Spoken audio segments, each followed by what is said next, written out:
El curso de hoy o la charla de hoy eh, tiene como tema nada más ni nada menos que satisfacción que no dependa de nada y como dice acá bien en el título, salir del cuando tenga y ordenar la mente.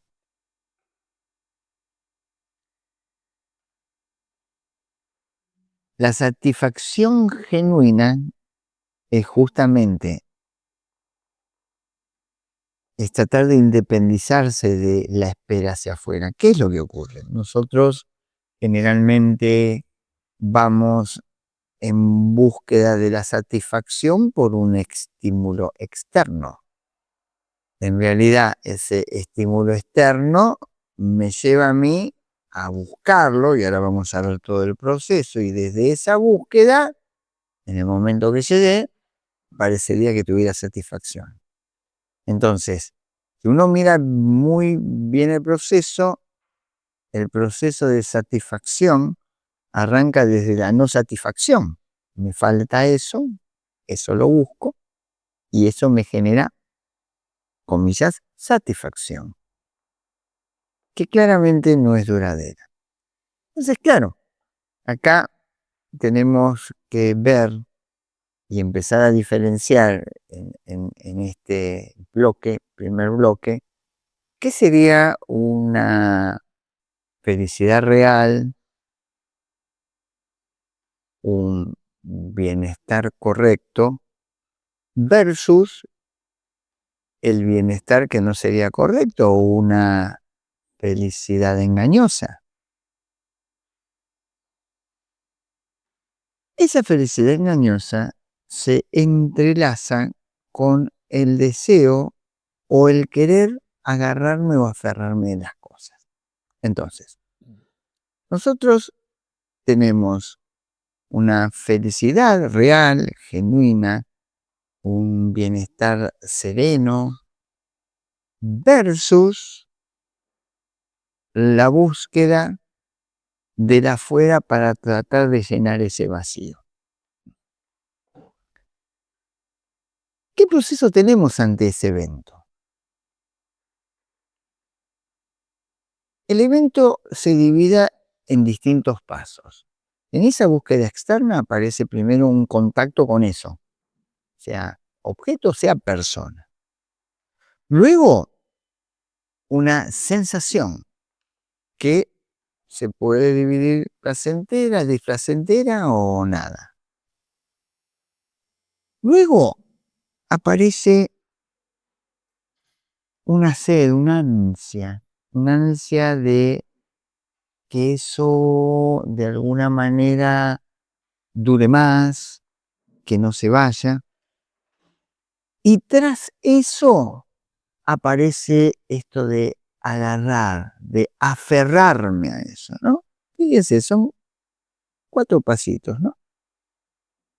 Un contacto, desde el contacto aparece la sensación, el ansia y lo que podríamos denominarlo como aferrarme.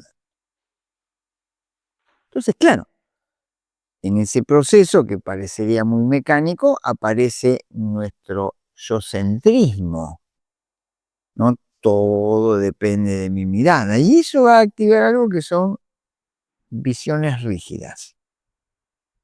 O esa mirada de creer que eso que yo creo es correcto. O eso que yo creo me va a generar felicidad. Nosotros, ante esto que expliqué recién, tenemos y funcionamos, ¿no? De una manera en donde el afuera nos muestra el vaivén de una montaña rusa.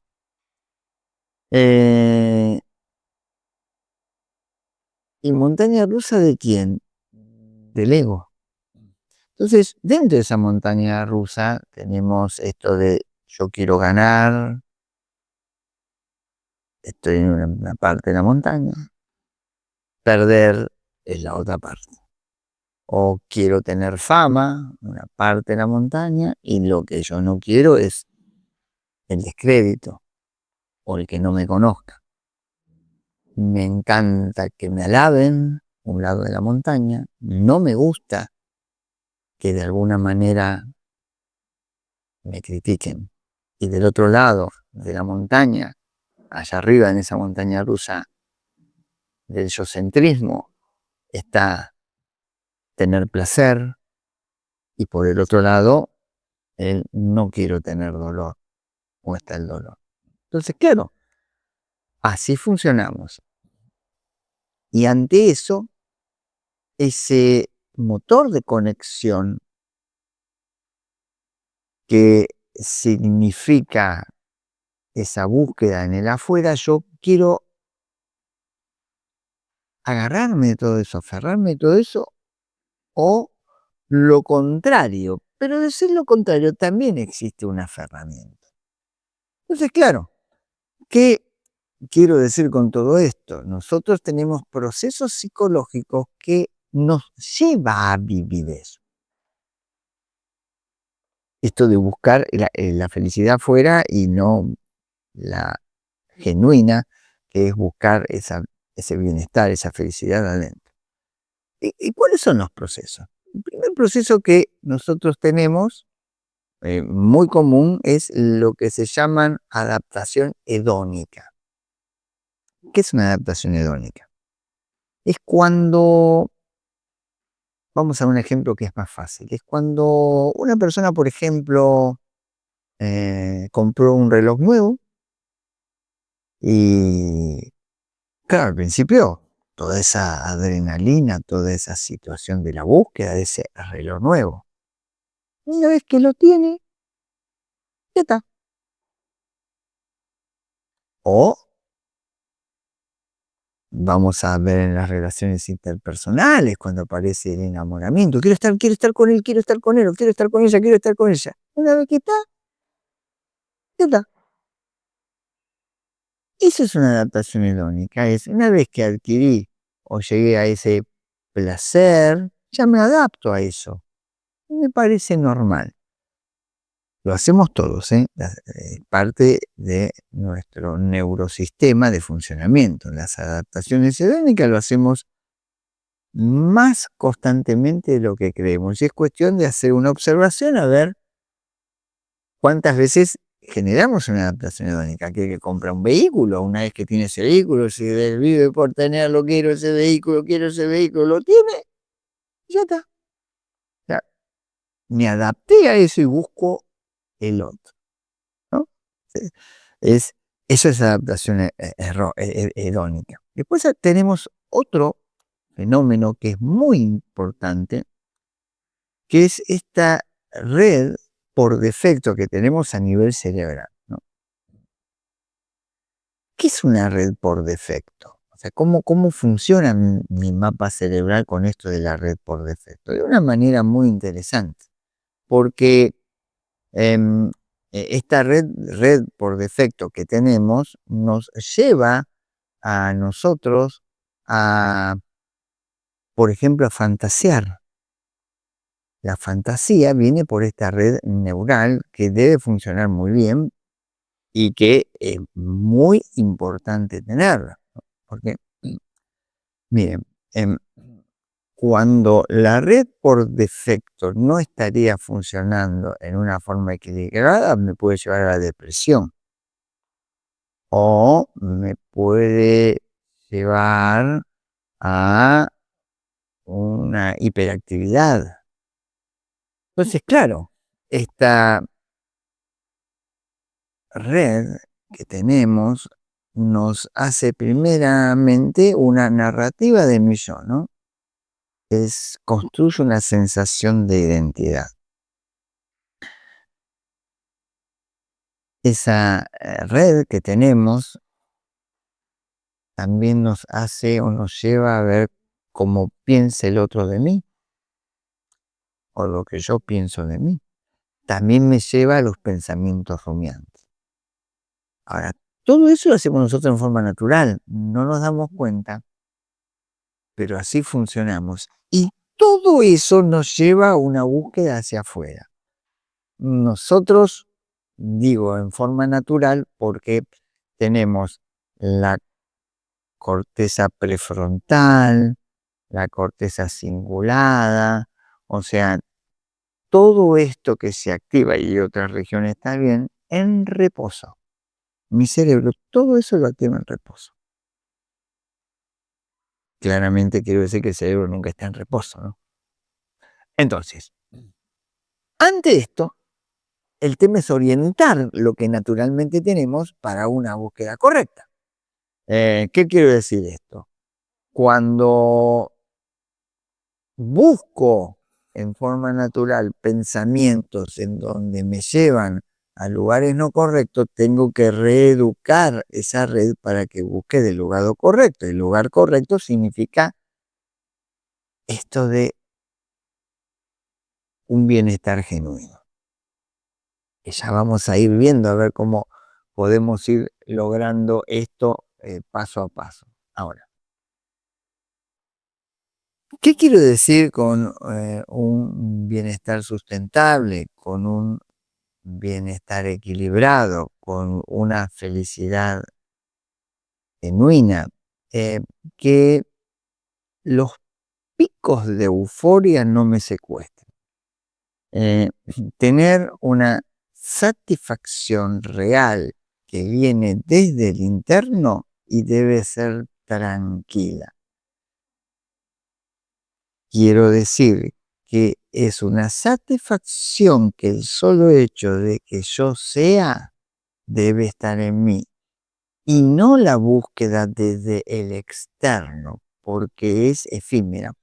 Porque ocurre que utilizo justamente en búsqueda de esa satisfacción el aferramiento en donde es un engaño de satisfacción, porque tarde o temprano eso que creo que me está dando satisfacción desaparece.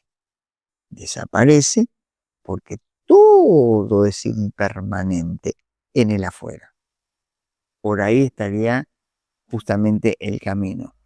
Elaborar mi interno para estar en equilibrio y que la satisfacción salga desde dentro mío. Para saber dónde estamos parados con esto de... Entonces, vamos a hacer un pequeño ejercicio, ver dónde yo estoy parado con mi bienestar genuino o con estar totalmente aferrado al externo, ¿no? Entonces, el ejercicio es rapidísimo, ¿no? Primero es nombrar, ¿sí?, una promesa actual que está en mi mente, que sería: cuando tenga, estaré bien, ¿no? Piensen, ¿no? ¿Se entiende? Cuando tenga tal o cual cosa, tal o cual persona o tal o cual puesto, ¿sí? Estaré bien. ¿Se me siguen hasta acá? Uno. Después, y acá viene el trabajo.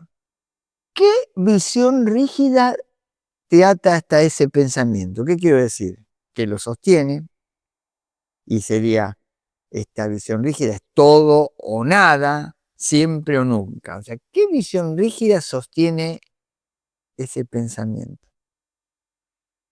Hay una visión, hay un porqué. Y cuando uno mira, siempre son todo o nada, o siempre, nunca, etc. ¿Sí?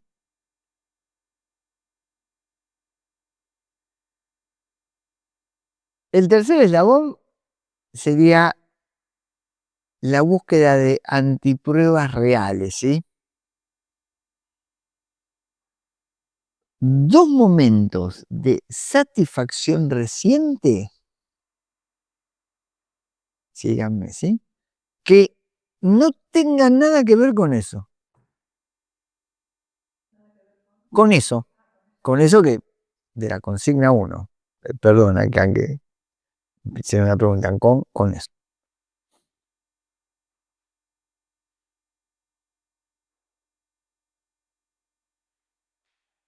¿Y qué estado cuarto, emocional aflictivo aparece cuando eso se demora? ¿Y qué haces después que aparece ese gran vacío?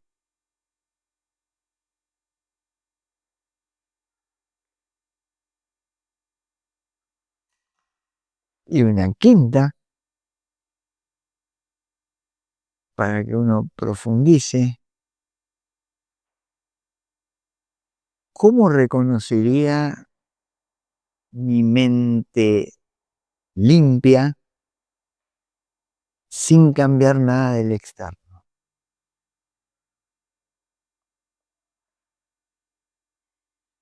Lo que quiero decir es que fíjense, ¿no? Esto de cuando tenga voy a estar bien, y si hubo otros momentos de satisfacción reciente que no tenían eso, significa que la satisfacción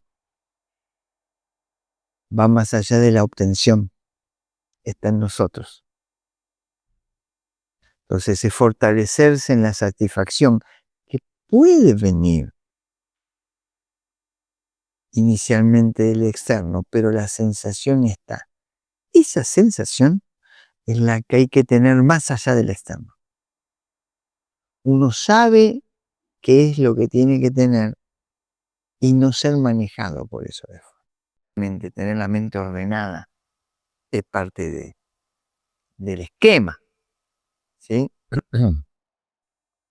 El yo-centrismo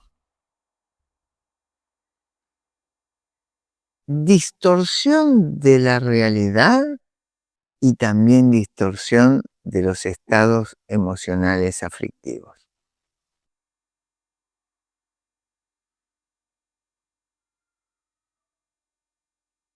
¿Qué es lo que hace mi ego, no? ¿Cómo utiliza esto? De la siguiente manera, y voy a volver a explicar un poquito la cadena.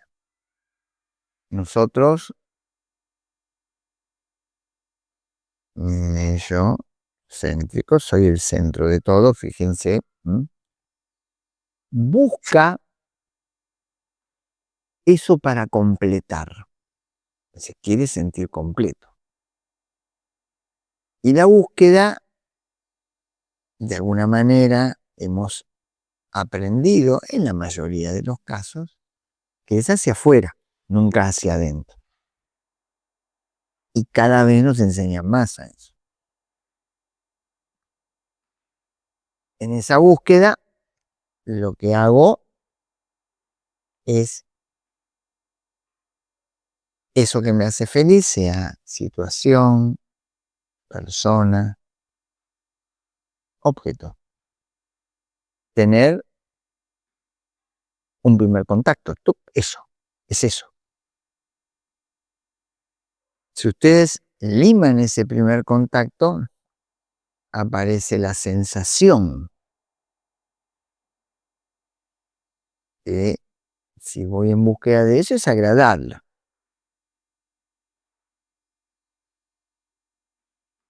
Ocurre que este fenómeno también aparece por la inversa, porque a veces ese primer contacto tengo una sensación desagradable. ¿Mm? Mm. Y ahí aparece, si fuera agradable, lo que denominé como ansia. Quiero eso, si es agradable. Y si me es agradable, la verdad es desprecio. No, no, no, no, no, no lo quiero. Entonces, contacto.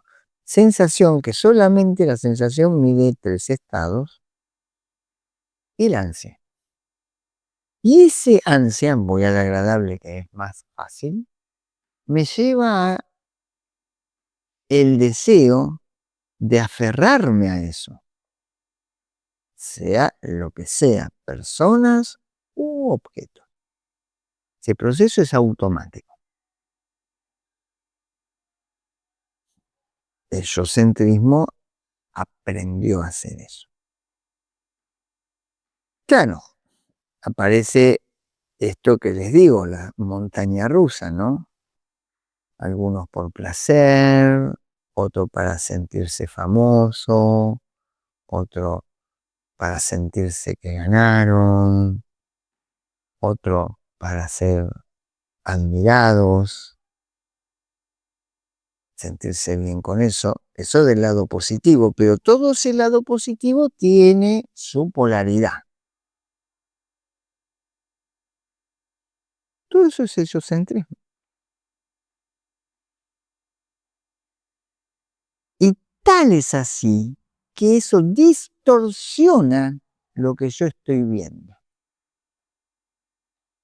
El mejor ejemplo de distorsión es que hay gente que le encantaría tener este mate y yo vivo por este mate y es extraordinario tener un mate así, tan bueno, tan blanco, puro. Y hay otros que es lo mismo que nada. Yo tengo una distorsión porque estoy tan fanatizado por esta obtención. ¿Cómo el otro también podrá tener razón? Entonces, esa distorsión que tiene que ver con mi yo genera distintas necesidades de mi yo.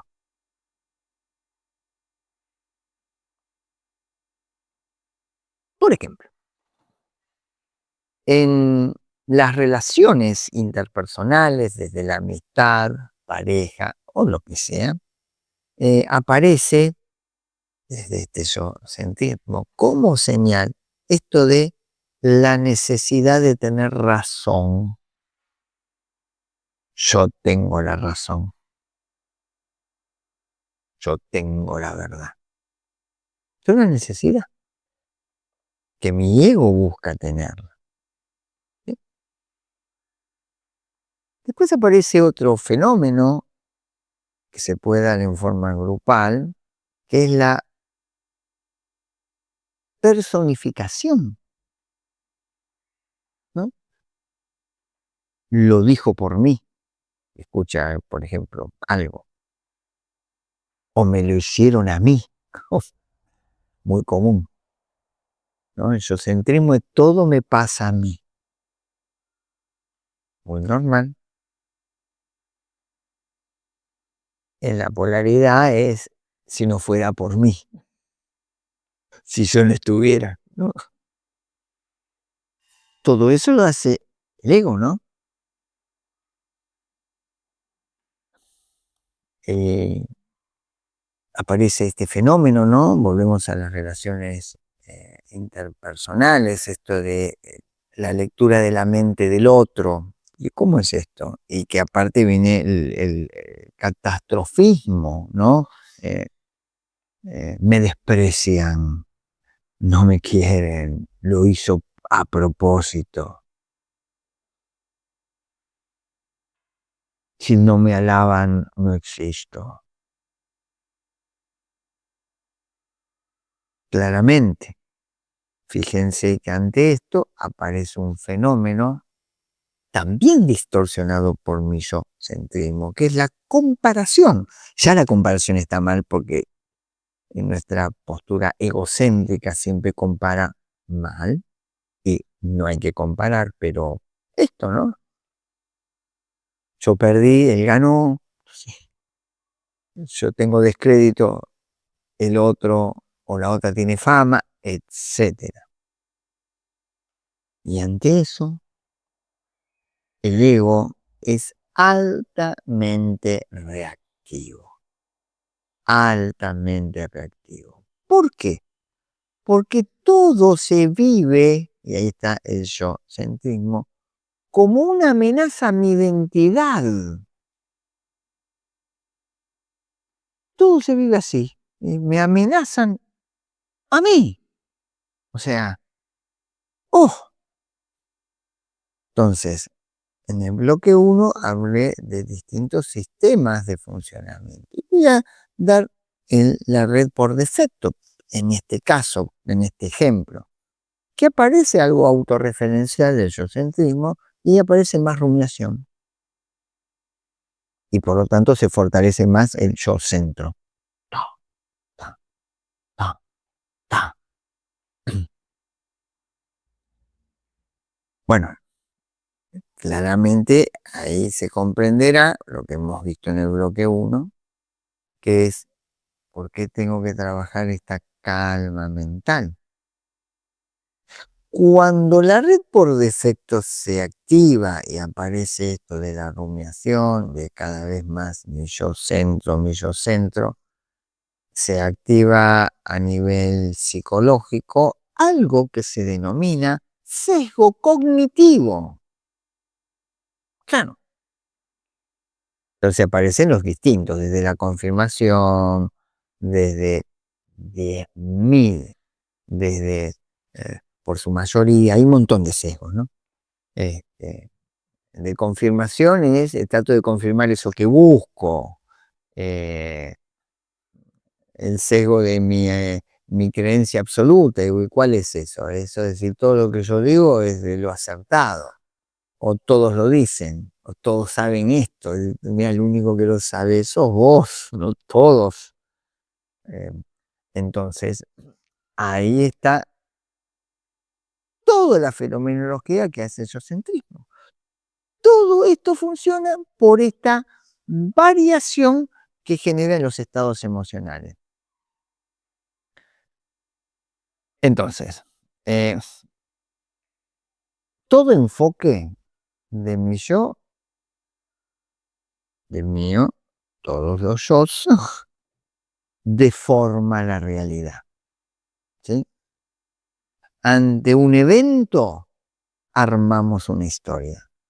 Y a veces un pequeño evento arma una historia muy grande. ¿Sí? Y fíjense, o decir, si ahí cómo funciona la red. Y el primer contacto lo tengo con mi pensamiento. El segundo con la sensación desagradable. El tercero con el ansia. ¿Cuál es el ansia? Yo no quiero sentir esto. Corporalidad. No, no, no, esto no, esto no. Rápidamente me aferro a mis pensamientos rumiantes. ¿Qué hago? Mi yocentrismo crece y la red se retroalimenta, choco.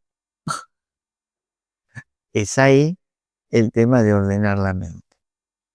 De ordenar la mente significa, ¿entendés este proceso? Sí, ok. Quédate en tu sensación. No pongas más de tu historia dentro de esa sensación, como hacen todos. La sensación es desagradable, quédate en eso. No pongas tu historia en lo desagradable ni llegues a conclusiones, porque seguramente son erróneas. Porque el yo-centrismo siempre encuentra las mejores excusas para hacer algo que es muy hermoso, que es no ser responsable. Y esto no es poca cosa. Entonces, contacto, sensación, ¿sí? Eso es en donde está el tema, esa sed, eso que quiero y el aferramiento. Habíamos llegado a la siguiente mirada, así que empezamos en este bloque que tenía que ver con comenzar a trabajar un poco de qué manera disipar nuestro yo céntrico, ¿no? Esto de la mirada desde este lugar, desde mí, todo pasa por mí, todo mí, ¿no? Mi. Ah, esto sería como buscar tener una transparencia radical que significaría justamente trabajar esa imagen idealizada que tenemos, que es generada por un autoengaño permanente. Ahora, esto, ¿no? De ser transparente en forma responsable, significa conocernos en lo más profundo que podamos, ¿no? Ahora, vamos primero a cómo funciona el autoengaño, ¿no? Generalmente el autoengaño aparece para sostener una autoimagen conveniente. que puede ser conveniente para vender hacia afuera o conveniente para mí mismo. Ahí es donde aparece una imagen idealizada de mí, de yo debería de ser de tal y cual manera. Y esa imagen idealizada me lleva a poner mucha energía para mantener esa imagen idealizada. La imagen idealizada ocurre que no necesariamente es para este ser, sino lo que quiero vender para los otros seres. Y raramente coincide con la realidad. Ahora, ¿a qué me lleva eso? A las famosas visiones erróneas. Entonces, tengo una visión errónea sobre mí mismo porque yo creo que vendo tal o cual cosa y en realidad el de afuera no compraría esa imagen. O más bien, pongo la palabra vender. Creo que me ven de una manera y si uno profundiza, van a ver que no es de la manera que yo creo que me vean. Pero también, con esto de la visión errónea, aunque supongamos que sea totalmente transparente, del otro lado, al por naturaleza no tener también, por sus propios egocentrismos, una visión limpia, también van a tener una visión distorsionada de eso que yo quisiera dar o vender, aunque fuera totalmente transparente. Bueno, todo esto me lleva justamente a que estoy gastando mucha energía en donde no debo gastarla, ¿no? Ahí es donde, como hemos explicado en el bloque anterior, y que vamos a después darle media vuelta más, con esto del ser, hacer y tener. Mucha energía en el hacer y el tener, mucha energía en el hacer y el tener, poca energía en el ser. Ahora, pasa que eso que yo creo que estoy ofreciendo y que creo que la gente lo compra, no estaría ocurriendo. Y si eso, como generalmente no ocurre, aparece algo dentro de mi propio ser, que es lo que se llama disonancia cognitiva. ¿Qué significa esto? Cuando los datos reales no concuerdan con la imagen. Los datos reales nunca concuerdan con la imagen. Por lo tanto, la disonancia cognitiva, si bien es algo que se observa en psicología, si uno profundiza y le da esa media vuelta más, siempre tenemos disonancia cognitiva. Nunca coinciden los datos con la imagen, nunca. Por los dos motivos que expliqué. Por la visión distorsionada del otro y por la misma visión distorsionada mía. Entonces, ante eso, aparece toda esta fenomenología de sesgos, ¿no? Y hay un sesgo que se llama de autoservicio, ¿sí? Que es, todos los éxitos son míos, todos los fracasos son de los demás. El éxito es solamente mío, las cosas las hago bien yo y los otros no. Y ahí aparece la doble vara. Yo puedo criticar del otro cosas que quizá estoy haciendo yo. Fíjense que dentro de a veces las estructuras familiares, muchos critican de sus propios ancestros, padre, madre, cosas que uno está haciendo. Y viceversa también, si uno habló de los ancestros, pero también hacia abajo con sus propios hijos, ¿no? Ahora, eh, ¿cómo empezar a trabajar esto, no? Y uno podría hacer, ¿no? Una especie de ejercicio interno que puede llegar a servir para ver en dónde estoy parado con esto de qué imagen estoy tratando de dar eh, que en realidad es polifacética. O sea, hago un montón de cosas para vender una imagen, ¿no? Entonces, para hacer un ejercicio, ¿no? Vamos a tratar de ver mi imagen idealizada de hoy, ¿no? De hoy, porque también va cambiando un poquitito. Entonces, yo diría, a ver, punto uno, para que uno se haga una autoobservación, es hoy, yo soy, ¿cómo se identificaría? Yo soy, ¿no? Eso que están diciendo es una imagen idealizada. Y esa definición del soy, con posible uno, dos o tres atributos, es idealizada. Ahora, eso que ustedes dicen que son, tiene un costo oculto. Que sostener eso, mucha energía, mucha energía, para mantener esa idealización o esa venta de imagen. Ahora, le agrego una parte más del ejercicio. Eso que ustedes dicen que son, busquen una antiprueba que demuestre lo contrario. Hay que buscarla, ¿eh? Que no coincida con esa imagen. Si la encontraron, yo les diría, y ahora, en esa antiprueba, eso que no les corresponde a la imagen que ustedes están vendiendo, ¿qué excusa predilecta utilizan para tapar eso?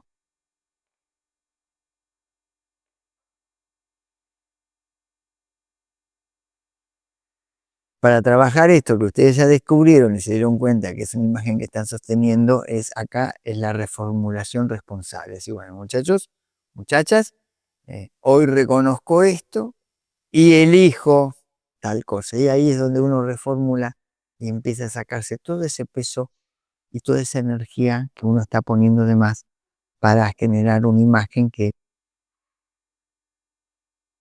hay que ver si los demás creen que tienen esa imagen. Bien. Voy a profundizar en algo que sí movilizó mucho, que es esto del ser, hacer y tener. ¿Sí? Porque uno notó como que hay que trabajar eso, ¿no? Y vamos a tratar de dar definiciones, ¿no? Cuando uno habla de ser, o sea, lo que está queriendo decir es una cualidad que no depende del resultado. Justamente es totalmente independiente del resultado. Yo lo que hablo del ser verdadero. Cuando uno habla de hacer, claramente se identifica esto con distintas acciones, distintos roles. Yo hago y tengo roles, procesos,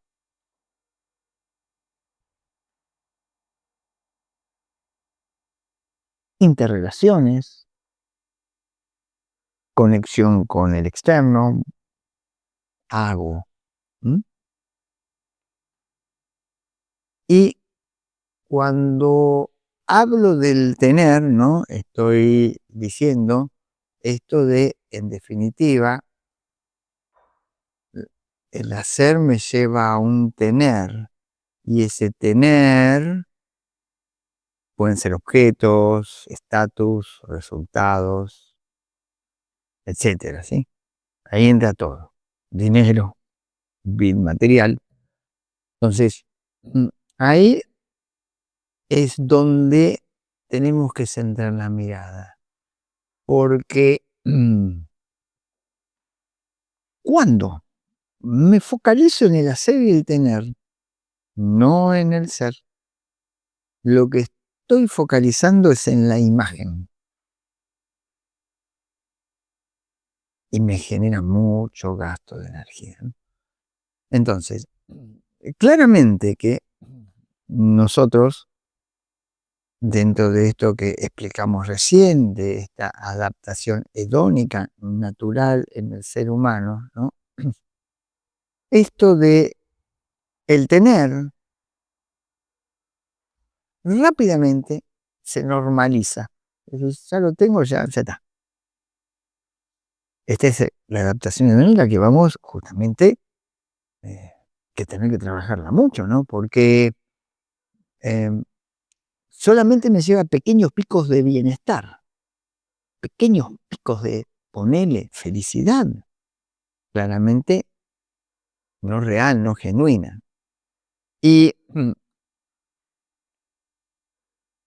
esa adaptación hedónica, que lo tenemos, este es el tema, es un componente psíquico que todos lo tenemos, por lo tanto, por eso si no buscamos el bienestar genuino en otro lado, y tiene que ver con el ser, nunca lo vamos a tener, porque la adaptación hedónica corre atrás. Me adapto a eso que tengo. Vuelvo a este ejemplo. Cuando era pequeñito quería una bicicleta, tengo la bicicleta, me encanta la bicicleta, compro la bicicleta 1, la bicicleta 2, la bicicleta 8. Ya me cansé de la bicicleta y ahora quiero una motoneta. Después de la motoneta, qué lindo andar en moto, motoneta 1, motoneta. Me cansé de la motoneta y me voy al auto. Y así, y ya cuando estoy en el auto me parece normal tener auto. Pero ya está, no me genera, me generó en el primer momento, en el primer salto, después se acabó. Eso es la adaptación hedónica. Y obviamente, en esa adaptación hedónica automáticamente se entrelaza con los sesgos, o sea, sesgo de confirmación, distintos tipos de sesgos, de tal manera que me lleva a decir, me lo merezco, esto claramente por todo lo que hice, etcétera, etcétera. Ocurre que trabajar el ser es trabajar la responsabilidad, el hacerse responsable. Si no trabajo el ser y me quedo en el hacer y el tener, ahí surge todo lo que hablamos, ansia, apegos, aferramientos, porque lo de afuera continuamente demanda esa energía, demanda eso. Cuando me centro en el ser, que me hago responsable, me alejo a una postura que nos es natural, que es la postura de víctima. Somos víctimas, nos pasan cosas afuera, temas de afuera. Habrán escuchado muchas personas que decían, no, yo venía así, pero justo, ¿qué me quiere decir? No, no, no, no. Yo estaba bien, pero... Y ahí es donde viene el tema de ser responsable. ¿Víctima o responsable? El responsable, si estaba bien y de alguna manera encontró la adversidad en el camino, el responsable actúa sobre la adversidad. No se victimiza ante la adversidad. Actúa con diversas herramientas. Nobles, herramientas nobles, pero todas las herramientas están centradas en el ser. Todas las herramientas están centradas en el ser. Que cuando se logra eso, se diferencia muy bien qué es el hacer y qué es el tener. Y se pone la energía necesaria en eso, porque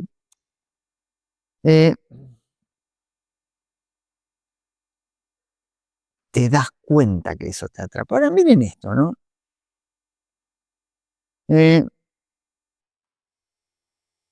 yo tuviera que poner una frase, ¿no? Una frase que sirva para trabajar esto, ¿no?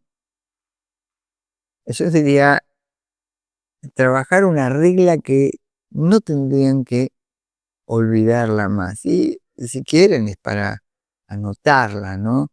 Hasta podría poner ¿no? La regla SHT. Regla SHT. Fácil de que se acuerden la sigla. S de ser, H de hacer, T de tener. ¿Qué dice la regla SHT? El ser no se negocia. es la base. El hacer se agenda, es el canal. El tener se admira, ¿qué quiero decir? Es un medio, lo miro, no una identidad. Entonces, ahí está la clave de todo. Si tengo muy claro que mi ser no es negociable y el hacer y el tener son instrumentos de la ilusión, de la Matrix, empiezo a poner la energía en donde hay que ponerla, que es justamente lo no negociable. Y digo, no se negocia porque el hacer y el tener termina siendo justamente una herramienta en donde hace negociar o se negocia tu ser. ¿Qué quiero decir negociar tu ser? No crecer internamente. Entonces, pongo mucha energía en el hacer, mucha energía en el tener. No alcanza. Mucho en el hacer, mucho en el tener. No alcanza. Mucho en el hacer, mucho en el tener. Negociaste tu ser. Negociaste tu ser. Ante eso, creo que uno está muy fuertemente y con mucha claridad para actuar. Y esa es la idea de todos estos cursos, ¿no? Cuando uno trabaja el ser, y es esto que hablamos, ¿sí? No va a depender nunca del clima externo, ¿no? El ser, hablar del ser es hablar de la ecuanimidad, de la honestidad, de la claridad, de la amabilidad, bueno, un montón de elementos, ¿no? Elaborar todo eso va a hacer que uno tenga un hacer coherente con el ser, hacer coherente con el ser. Y el tener, uno tiene un trato distinto en donde la relación con eso de afuera, sea persona, sea objeto, es una relación en donde aparece algo muy fuerte que es la renuncia. Con el tener, cuando el ser está fuerte, la renuncia es amable. ¿Qué es una renuncia amable? No es dejar lo que tengo, dejo, abandono todo, ¿no? Es la relación que yo voy a tener con eso. Es ahí que hablamos que se hace el ser responsable. Cuando hay un ser responsable, la renuncia es muy natural. Y sigo insistiendo con esto, no significa dejo todo, me voy a la montaña. No, es qué relación tengo con eso de afuera. Uno diría, objetos, sí, personas también. No dependo de vos. Me agrada estar con vos, pero no dependo de vos. Y ahí es donde aparece el circuito. La sensación que si estoy en calma, el ser toma control, distingue y no empieza esa cadena compleja. No me lleva al ansia y por lo tanto al aferramiento de eso. Es ahí la clave. Cuando uno trabaja el ser interno, y distintas maneras hemos visto en este lugar, logra un control sobre el hacer y el tener, un control conductual, que primero es control conductual para que después sea natural, sin control. Nos vemos el sábado que viene. Gracias.